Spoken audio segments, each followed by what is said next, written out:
taking of the great and holy feast of the Dormition of the Mother of God. And with this gospel, we have a story which not only shows the evil that humanity is capable of in terms of its lack of mercy and compassion on our fellows, but it also illustrates for us the great struggle with the vice or passion of hypocrisy. Hypocrisy is something that is insidious, and it can afflict any and all of us throughout the course of our lives. How does it happen? Well, we are so much accustomed to exercising judgment. When we go out, every activity that we perform, simple things like driving a car, require from us to use our judgment in determining distances and speeds, things of this nature. And so we find that we must judge circumstances in order to be successful, in order to be safe. We are constantly obligated by the details of our lives to engage into judgments.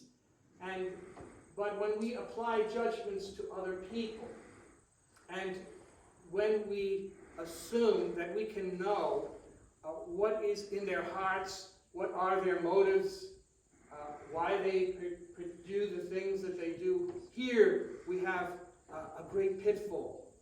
And it illustrates the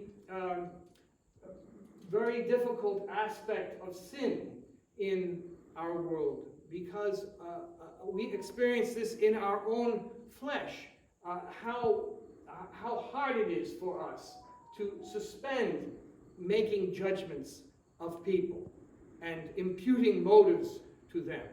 At the same time, we are overwhelmed by a sense that really no one understands me, and no one understands the unique circumstances of my life, my hardships, the reasons why I have to do the things that I do. And in this sort of spiritual isolation that we experience, we should then understand so much better the circumstances and the foibles of other people's lives. But for some reason, we don't make that leap. We don't extend that graciousness. And so we ultimately, unwittingly perhaps, fall into this inevitable creation of a double standard, one for myself and another for my fellow man and woman. And here we see the debtor of our gospel story, who is very happy to be relieved of the debt that he owes, but sees no inconsistency in the fact that he demands a repayment of a much smaller sum from his fellow. He doesn't identify the problem that he is enmeshed in. And very often we don't identify this problem either.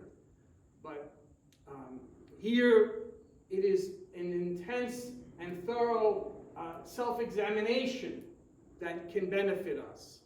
Or a dialogue with our family members, our friends, to come to understand not just our own isolation, but their circumstances of life.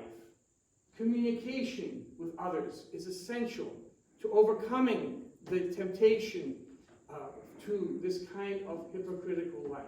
But ultimately, for us as Christians, the best practice for us to follow is always to be strict in judgment of the self, and to be as liberal and as extremely tolerant in judgment of others.